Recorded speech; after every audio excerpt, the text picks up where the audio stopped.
오늘 우리가 고린도전서 15장, 위대한 부활장으로 알려져 있는 이 앞부분만 다루려고 하는데요. 1절부터 11절을 우리가 보게 될 텐데 두 주에 걸쳐서 보려고 합니다. 고난주간과 부활주간은 어떤 면에서 고난과 예수님의 고난과 부활은 기독교의 양대 기둥과 같은 주제인데 이 절기에만 자꾸 보게 되는 것 같아요. 그래서 부활도 너무 중요한 주제인데 저만 해도 참 다룰 때 쉽지가 않은 주제라는 걸 자꾸 느끼게 되니까 여러분들하고 두 주에 걸쳐서 1절부터 11절까지 그렇게 보려고 하니까요. 같이 좀 묵상하면서 봤으면 좋겠어요. 여러분, 하나님께서 사람을 지으실 때 사람은 영혼을 위한 존재로 지어졌어요. 그러니까 여러분과 저의 영혼 속에는 영원한 것에 대한 사모함이 있어요. 이 영혼에 대한 사모하는 마음이 충족되지 않으면 여러분이 무엇을 가지고도 어떤 삶을 살아도 행복할 수가 없는 구조가 여러분과 저의 구조이고, 여러분이 영원에 대한, 영원한 것에 대한 눈이 열리는 중요한 방식 중에 하나는 부활을 주목하는 것이죠. 그죠? 주님의 부활 사건은 우리들을 영원이라는 주제에 마음을 기울이게 한다는 면에서 참으로 중요한 주제라 할 수 있겠죠. 이 주제를 이 위대한 부활장이 어떻게 시작하고 있는지 한번 보십시오. 부활이라는 주제를 어떤 문맥에서 다루고 있는가? 1절 한번 보십시오. 형제들아, 내가 너희에게 전한 복음을 너희에게 알게 하노니 이는 너희가 받은 것이요 또 그 가운데 선 것이라. 너희가 만일 내가 전한 그 말을 굳게 지키고 헛되이 믿지 아니하였으면 그로 말미암아 구원을 받으리라.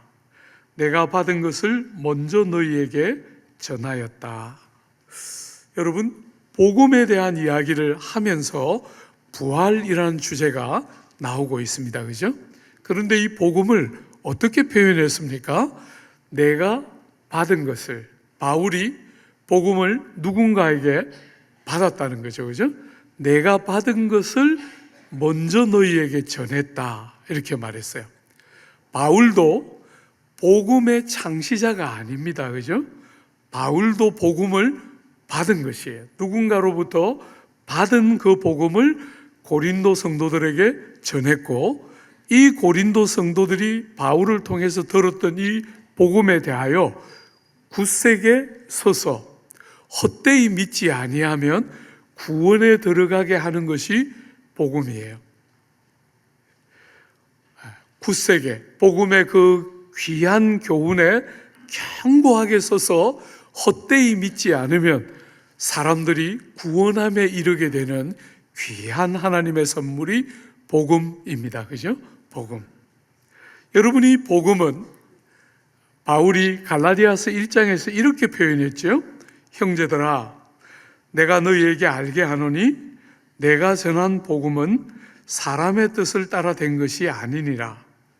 이는 내가 사람에게서 받은 것도 아니요 배운 것도 아니요 오직 예수 그리스도의 계시로 말미암은 것이라.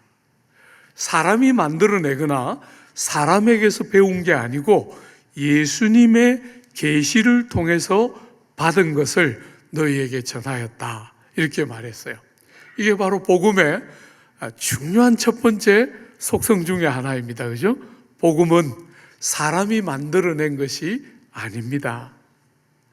복음은 어떤 경험이 많은 사람들이 정리하여 우리에게 전해준 것이 아니고, 복음은 예수께서 바울과 제자들을 통해서 우리에게 전해주신 말씀이죠. 그죠? 그런 면에서 복음은 모든 시대와 지역을 넘어서 하나예요. 여러 복음이 있는 것이 아닙니다. 복음은 어떤 시대든 어떤 지역이든 성도 되게 하고 구원에 이르게 하는 복음은 하나입니다. 예수께로부터 받아 사도들을 통하여 우리에게 전해진 복음, 그게 우리가 믿고 성도가 되고 구원에 이르는 복음이죠. 그죠? 그 복음을 바울은 구체적으로 설명하고 있습니다. 한번 보십시오. 3절 중반쯤에 보면 이는 성경대로 그리스도께서 우리 죄를 위하여 죽으시고, 여러분 첫 번째는 뭐냐면 성경대로 예수께서 우리 죄를 위하여 돌아가셨다. 예수의 죽음, 바로 그 뒤에 보면 4절 상반절에 장사 지낸 바 되었다 이렇게 되어 있는데, 이 장사 지낸 바 되었다는 것은 앞에 나오는 죽음과 묶을 수 있는 주제라고 봐요. 그죠? 예수님이 정말 죽었다 하는 사실성과 실제성을 담보하는 것 중에 하나가 장사 지낸 바 되는 거잖아요. 무덤에 묻히는 것이죠. 그죠? 그러니까 이 두 가지는 묶어서 예수님이 돌아가셨다 하는 것이 복음, 하나의 복음이 가지고 있는 아주 중요한 첫 번째 주제는 예수께서 돌아가셨다, 우리를 위하여 돌아가셨다 하는 요게 복음을 구성하는 첫 번째 중요한 내용이에요. 우리가 지난주 동안 여러 번에 걸쳐서 묵상했기 때문에 많이 다루지는 말고 한 가지만 좀 생각해 봐요. 모든 사람은 자기 죄로 인하여 죽어요. 그죠? 모든 사람은 죄를 인하여, 자기 죄를 인하여 죽게 돼요. 그런데 예수께서는 우리의 죄를 위하여 당신이 대신 돌아가셨다. 이게 복음이 가지고 있는 중요한 메시지인 거예요. 모든 사람들이 죽는 것처럼 예수님도 십자가에 달려 돌아가셨지만 그분의 죽음은 우리처럼 우리의 죄를 인한 죽음이 아니라 당신은 죄가 없으신데 여러분과 저의 죄를 대신 감당하시는 죽음을 십자가에서 죽으셨다. 그러니까 예수께서 십자가에 달려 돌아가실 때 어떤 일이 일어난 것이죠. 그죠? 예수가 십자가에 달려 돌아가실 때 여러분과 저의 죄를 위한 모든 대가와 값이 치루어지는 일이 일어난 것이에요. 사랑하는 여러분, 그게 예수께서 우리를 위하여 십자가에서 돌아가셨다 하는 복음이 담고 있는 중요한 내용 중에 하나이죠. 그죠?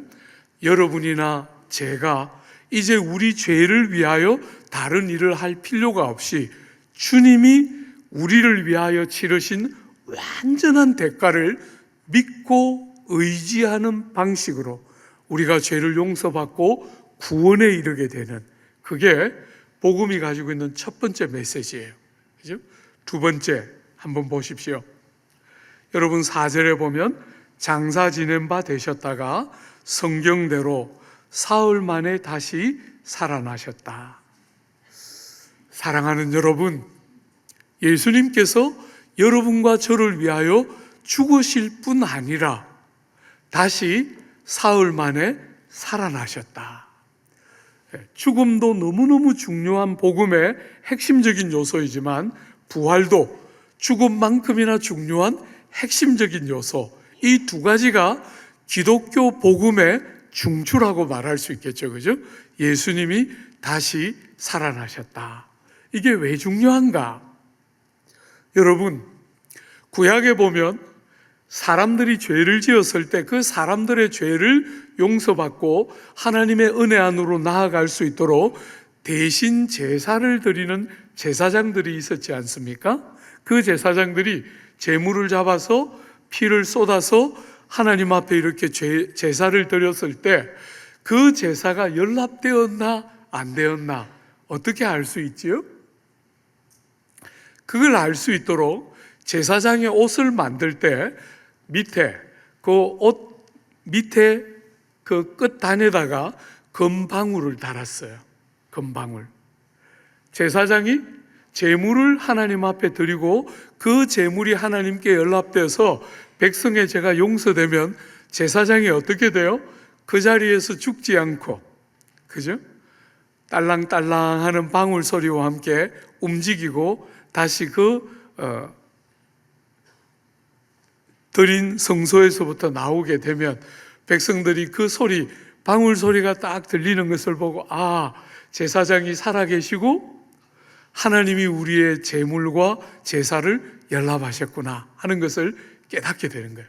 죄가 용서되었구나 하는 것을 누리게 되죠. 그런 것처럼 부활은 주님이 우리를 위하여 돌아가실 뿐 아니라 다시 살아나셔서 우리를 위하여 자신의 생명을, 자신의 몸과 피를 희생 제물로 드리신 예수님의 제사가 아버지 하나님께 연락되었다. 하나님이 그 아들 하나님의 드린 희생 제물을 기쁘게 받으시고 아들 하나님을 믿고 의지하는 자마다 죄가 용서되고 다시는 그 죄에 대한 형벌을 요구하지 않는 용서와 구원이 허락되었다 하는 그 신약적인 그림이 예수의 부활이지요. 그죠? 하나님이 예수님의 그 귀한 제사를 받으시고 우리의 죄를 용서하시는구나 하는 것을 보여주는 그림책 같은 것이 예수님의 부활 사건인 거예요. 물론 부활에는 굉장히 많은 의미가 들어있지만 그것만 우선에 먼저 보고 지나가면 될 것 같아요. 사랑하는 여러분, 그렇게 말하면서 이 복음을 소개할 때마다 성경대로 돌아가셨고 성경대로 살아나셨다 이렇게 말씀하셨어요. 그죠? 예수님이 돌아가신 것과 예수님이 부활하신 것은 성경에 이미 예언된 약속대로 된 것이다 이렇게 말하고 있는 거예요. 사랑하는 여러분, 기독교는 이 귀한 성경을 우리는 경전으로 갖고 있는 게 아닙니다. 이 귀한 성경이 우리에게는 생명과 같은 거예요. 하나도 땅에 떨어지지 않고 약속하신 대로 반드시 이루어지는 그 백성을 말씀 안에서 찾아오시는 하나님을 우리는 믿고 그 하나님을 경험하고 만나는 너무너무 중요한 도구 중에 하나가 성경이에요. 우리가 예수님의 고난을 그렇게 믿는 것이나 예수님의 부활을 그렇게 찬양하며 기뻐하는 것은 다 성경대로 그 일들이 되었기 때문에 믿는 것이잖아요. 사랑하는 여러분, 성경 사랑하는 것, 하나님의 말씀을 순종함으로 즐거워하는 것, 말씀을 통해서 그 백성을 찾아오시기를 즐거워하시는 하나님을 경험하고 누리는 것은 땅을 사는 동안 우리가 어느 날 주님이 우리를 데리러 오셔서 눈으로도 그분을 볼 때는 그럴 필요가 없지만 땅을 사는 동안 이 땅에서 우리가 누리는 최고의 영광 중에 하나는 성경을 통해서 하나님을 경험하는 영광이 우리의 삶의 최고의 경험 중에 하나라 할 수 있어요. 사랑하는 여러분, 말씀을 그렇게 사랑하고 사모함으로 가까이하고 대하는 것이지요. 여러분이 부활을 오늘 본문은 특별히 어떻게 여러분과 저에게 소개하고 있습니까? 예수께서 성경대로 사흘 만에 살아나셨다 이렇게만 말하지 않고 뭐라고 말하는지 한번 보십시오. 여러분 5절에 보면 다시 살아나사 게바에게 보이시고 후에 12 제자에게와 그 후에 500여 형제에게 일시에 보이셨나니 그 중에 지금까지 대다수는 살아있고 어떤 사람은 잠들었으며 그 후에 야고보에게 보이셨으며 그 후에 모든 사도에게와 맨 나중에 만삭되지 못하여 난 자 같은 내게도 보이셨느니라. 사랑하는 여러분, 성경이 주님의 부활이라는 주제를 다룰 때 어떤 방식으로 다루고 있는가 한번 여러분이 눈여겨보십시오. 사흘 만에 살아나셔서 그 다음에 뭐라고 말합니까? 보이셨다. 베드로에게 보이셨다. 제자들에게 12 제자들에게 보이셨다. 500여 형제들에게 보이셨다. 그리고 맨 나중에는 만삭되지 못하여 난 나 같은 사람에게도 보이셨다. 나타나셨다. 이렇게 지금 말하고 있는 거예요. 여러분, 성경이 부활이라는 주제를 다룰 때 성경은 그 부활에 대한 주석이나 부활에 대한 설명이나 부활에 대한 의미를 말하고 있지를 않고 부활을 늘 다룰 때마다 객관적이고 직접적인 역사적인 사건으로 기술하고 있다는 거예요. 이게 부활을 바라보는, 부활을 다루는 성경적인 관점에 여러분이 주목해 봐야 할 중요한 첫 번째 관점이에요. 보이셨다. 여러 사람들에게, 심지어 500여 형제에게 보였고, 고린도전서를 쓰고 있을 때 대부분의 사람들, 많은 사람들이 그 500명 중에서 아직도 살아있다. 이렇게 예수의 부활 사건을 기록하고 있다는 거예요. 의미를 말하거나 그 어떤 것을 설명하고 있는 것이 아니라 역사적인 사건으로 증거하고 있는 거예요. 그죠? 증거하고 있는 거예요. 사랑하는 여러분, 복음서에 보면 특별히 주님의 무덤이 어떻게 됐습니까? 비어 있었다. 이게 예수가 부활하신 후에 제자들이 주님의 무덤에 가서 달려가서 다 하나같이, 한 사람은 엎드려서 그냥 보기만 하고 한 사람은 그 속에 뛰어들어갔는데 다 동일하게 발견한 게 뭡니까? 시신이 없고 무덤이 비어 있었다 하는 사건에 대한 기록. 오늘 본문은 예수님이 살아나셔서 많은 사람들에게 보이셨다, 이렇게 기록하고 있어요. 주 안에 사랑하는 여러분, 기독교는 그저 막연한 하나님을 의지하는 내면의 어떤 느낌, 내가 하나님을 의지하는 것 같다 하는 내면의 어떤 느낌이나 혹은 실제로 일어났던 일이라고 믿을 수 없는 어떤 기적이나 미신 같은 것이 아닙니다. 성경은 이 예수의 돌아가심과 부활이라는 사건을 기술할 때 실제로 발생한 역사적인 사건이라는 것에 늘 힘을 주어서 강조하고 있어요. 여러분, 우리가 다음 주에 이 본문 가지고 한 번 더 볼 때는 사람들에게 일어난 변화라는 주제만 한번 집중해서, 특별히 본문에 나오는 여러 인물들에 대해서 한번 우리가 생각해 볼 텐데, 사랑하는 여러분, 사람이 변화되는 것은 우리가 흔히 일반적으로 오늘 많은 사람들이 기독교를 생각할 때 단순히 착하고 윤리적인 어떤 사람이 되어서 남들을 사랑하고 세상을 더 살기 좋은 것으로 바꾸는 것이 기독교인 것처럼 많은 사람들이 그렇게 기독교를 윤리와 도덕과 그냥 일반적인 어떤 관점으로 쉽게 생각하지만, 사랑하는 여러분, 그런 것으로는 사람을 진실되게 바꾸지 못하잖아요. 그죠? 로마 세계를 뒤집었어요.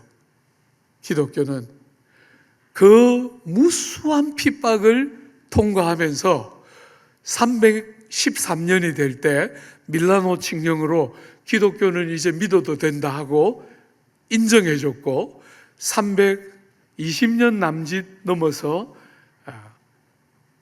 로마의 국교가 되는, 로마를, 그 무수한 핍박을 하던 로마를 믿음으로 박해를 다 받아내면서 로마를 정복하고 바꾸는 것은 복음과 기독교의 능력의 핵심이 어디에 있는지를 보여주는 거예요.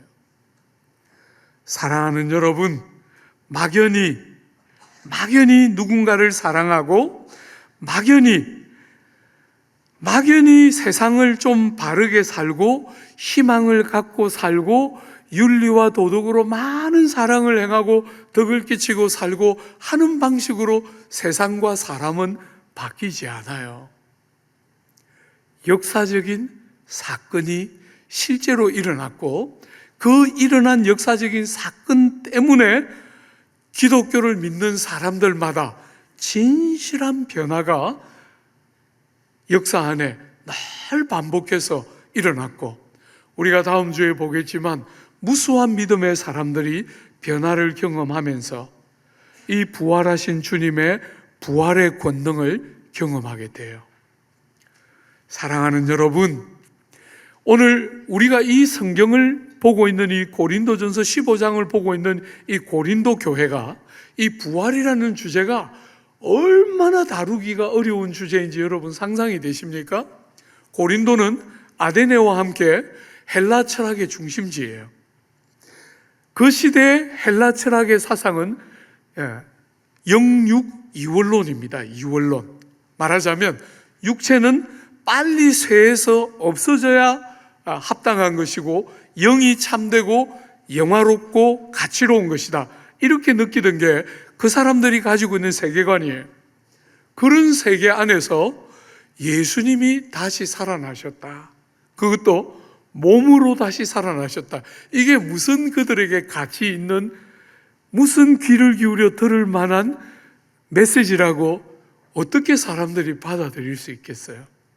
그죠?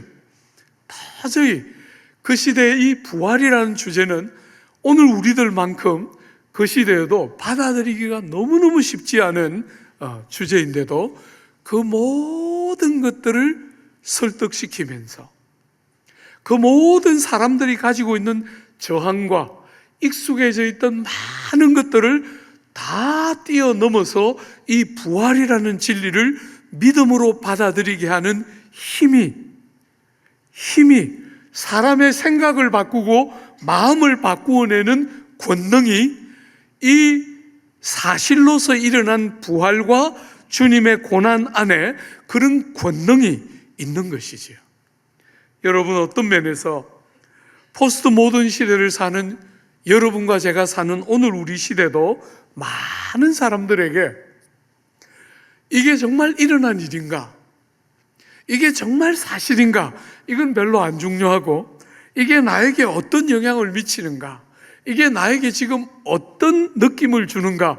이런 것을 훨씬 더 중요하게 여기는 사람들에게, 특별히 그냥 특별히 이 세상 살아가는데 큰 어려움이 없고 그냥 신앙생활 좀 규칙적으로 하고 있고 그렇게 큰 좌절과 아픔이 없는 지금 그 부활같이 어려운 주제를 왜 생각해야 될까? 이렇게 쉽게 생각하고 지나가는 오늘 같은 시대에, 사랑하는 여러분, 부활의 권능, 사실로서 역사 안에서 실제로 일어났기 때문에 사람의 내면에서부터 진정한 변화를 만들어내고 그 만들어낸 변화가 가치의 변화를 불러오고 삶의 변화를 불러와서 세상과 사람을 진실하게 바꾸어내는 능력과 권세, 바로 그것이 복음의 권능이고 예수 부활 사건이 가지고 있는 중요한 메시지 중에 하나이지요. 받아들일 수 없는 시대였는데 그런 모든 것들을 다 이겨내면서 이 진리를 믿고 오늘 우리 시대까지 전하게 된 그 복음 안에 있는 능력, 우리가 생각하는 어떤 그런 능력의 형태가 아니라 복음 안에 있는 하나님 나라의 권능과 역사하는 힘, 이것이야말로 오늘 어떤 면에서 부활을 바라보는 여러분과 저의 눈을 조정해 주는 너무너무 중요한 한 부분이라고 봐요. 사랑하는 여러분, 부활은 역사적인 사건으로서 이 역사적인 사건을 우리가 뭐라고 해석할 수 있냐면 하나님 나라의 권세와 능력이 우리 바깥으로부터 우리 삶 속으로, 이 땅으로 들어온 사건이 예수 부활 사건이다 라고 보면 틀림없을 거예요. 그죠? 우리가 살아가는 이 세상은 전부 하나같이 사망이 왕노릇하는 세상이잖아요. 사망이 결국은 다 이겨요. 돈 많은 사람, 성공한 사람, 아름답고 너무 사랑스러운 사람, 다 그냥 그 사람이 어떤 사람이든 사망이 결국은 다 이기는 이 세상 속에 예수 사망 권세를 깨고 일어났을 때 이 땅에 있지 않은, 이 땅의 것이 아닌 하나님 나라의 권세와 능력이 예수 부활과 함께 이 땅 속으로 침노에 들어오는 것이 예수 부활 사건의 중요한 해석 중에 하나라 할 수 있겠죠. 사랑하는 여러분, 하나님 나라의 권능이, 부활의 권세와 능력이 우리가 사는 이 세상 속으로 들어온 사건, 그래서 이 땅을 사는 우리들에게 그 하나님의 능력과 권세가 임하기 시작하면서 이 세상의 질서를 거스르면서 경건한 다른 형태의 삶을 살게 돕는 힘은 돌아가심과 부활로 말미암아 우리의 삶 속으로 들어온 하나님 나라의 권세와 능력, 예수 부활의 권세와 능력이 어떤 면에서 여러분과 저의 삶을 바꾸고 오늘 우리가 성도로 사는 일에 결정적인 요소는 예수의 부활 사건, 고난만큼이나 부활 사건이 결정적이라고 할 수 있겠지요.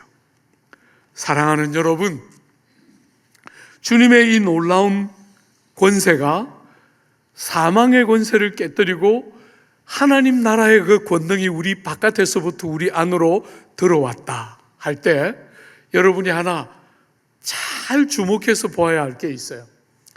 우리가 지난 금요일 날 저녁에 금요 기도회를 할 때 예수님이 십자가 위에서 하셨던 5번째, 6번째 말씀 생각하면서 특별히 다 이루었다 하셨을 때 다 이룬 것과 이루어질 것을 기대하는 것이 어떻게 긴밀하게 연결되어 있는가 하는 것을 잠시 생각했어요.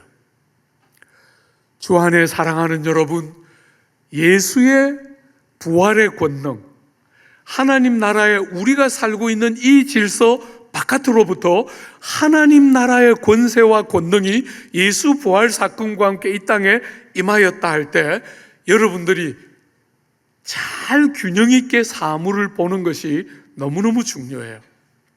사랑하는 여러분, 과연 정말 이 죄로 인하여 타락하고 다 깨뜨려진 이 세상 한가운데로 하나님 나라의 권능이 예수 부활과 함께 틀림없이 임했고 증거되고 보증되고 역사하고 있는 거 틀림없지요. 여러분, 우리가 에베소서를 같이 볼 때 그 에베소서 1장에 바울이 이렇게 에베소 성도들을 위해서 기도했지 않습니까? 너희 마음 눈을 밝히사 그의 힘의 강력으로 역사하심을 따라 믿는 우리에게 베푸신 능력의 지극히 크심이 어떤 것을 너희로 알게 하시기를 구하노라. 그 능력이 그리스도 안에서 역사하사 죽은 자 가운데서 다시 살리시고 하늘에서 자기의 오른편에 앉히셨다. 예수를 죽은 자 가운데서 다시 살려내시고 하나님 보좌 우편에 앉으신 그 강력한 능력이 지금 우리 안에 역사하고 있다는 거예요. 사랑하는 여러분, 그 일을 알 수 있도록 마음 눈을 밝혀주시도록 기도하고 있는 거예요. 사랑하는 여러분, 여러분 여기에 아주 중요한 개념이 하나 들어 있습니다. 그죠? 우리가 살고 있는 이 세상의 질서 바깥에 있는 권세가 이 땅에 있는 우리들에게로 임하여 강력하게 역사하는 것을 우리 마음 눈을 밝혀서 보도록 기도하고 있는데, 여러분이 딱 염두에 둬야 될 너무너무 중요한, 제가 볼 때 성도들도 그렇고 세상도 그렇고 너무나 균형을 잃고 있는 중요한 관점이 하나 있어요. 하나님 나라의 능력이 정말 이 땅에 임했는데 어떤 방식으로 임했습니까? 너무 놀랍게 정말 병을 고치고 귀신을 내어 쫓고 하는 방식으로도 임했지요. 그죠? 틀림없이 그렇게 하나님 나라가 이미 임했어요. 그런데도 우리 주님이 하나님 나라를 비유로 가르치실 때 여러분 씨의 비유처럼 씨 뿌리는 비유 혹은 조용히 자라는 씨의 비유처럼 눈에 잘 보이지 않는 신비로운 성장, 마침내 때가 되면 너무나 큰 나무가 되어서 모든 새들이 다 거기에 깃들이게 되는데, 마치 여인이 반죽한 누룩, 빵 안에 넣은 누룩처럼 아주 작은 분량이어서 눈에 보이지도 않는데 때가 되자 전체를 부풀려서 만난 빵이 되게 하는 것처럼 그 나라의 권능과 역사가 우리의 삶에 들어왔는데, 어떻게 해요? 비밀스러워서 눈에 안 보이는 방식으로, 아직 완전히 아닌 형태로 임했다는 거예요. 사랑하는 여러분, 하나님 나라의 그 권세와 능력이, 예수 부활의 권세와 능력이 우리의 삶에 틀림없이 지금 작동하고 일하기 시작하는데, 여전히 어떻게 해요? 우리가 기대하는 방식이 아니라 비밀스럽고 때가 되면 밝히 드러나서 다 보일 것이지만, 그때까지는 믿음으로 기다리고 끝까지 인내하며 붙들고 틀림없이 말씀대로 하실 줄 신뢰하면서, 그렇게 믿음을 사용하면서 비밀스러운 성장을 기다리다가 그날에 너무나 영광스러운 완성을 경험하는 형태로 주어졌다는 거예요. 많은 학자들이 이것을 뭐라고 말하느냐면 already but not yet 이렇게 표현해요.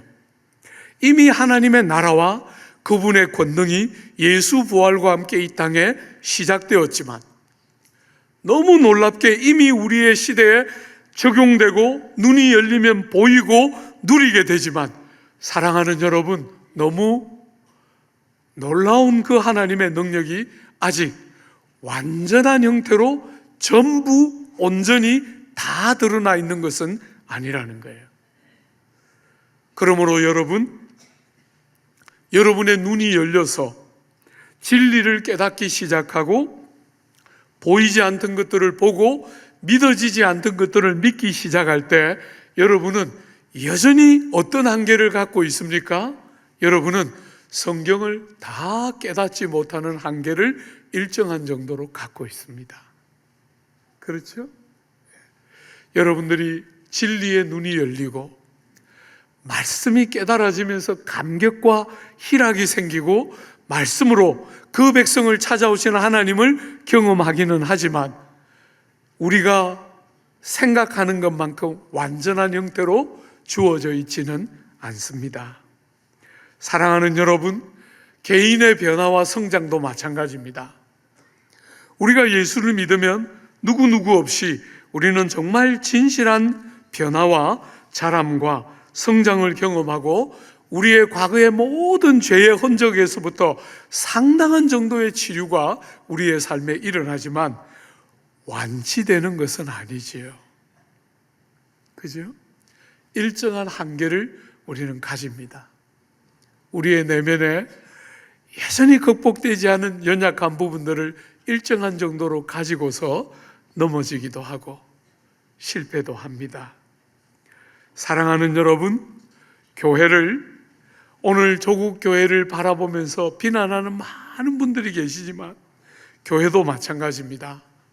교회는 땅에 있는 하나님 나라의 그림책 같은 귀한 공동체이고, 이 안에는 세상 어디에서도 찾아볼 수 없는 사랑과 서로를 향한 헌신과 희생과 세상에서 찾아볼 수 없는 하나되게 하심이 지켜지고 정말 가치롭게 여겨지는 귀한 여러 가지들을 우리는 이 공동체 안에서 경험하지만, 여전히 죄가 완전히 다 극복된 상태가 아니라 일정한 불완전함을 갖고 있는 인생들의 모임이기 때문에, 여러분을 걸려 넘어지게 하는 요소와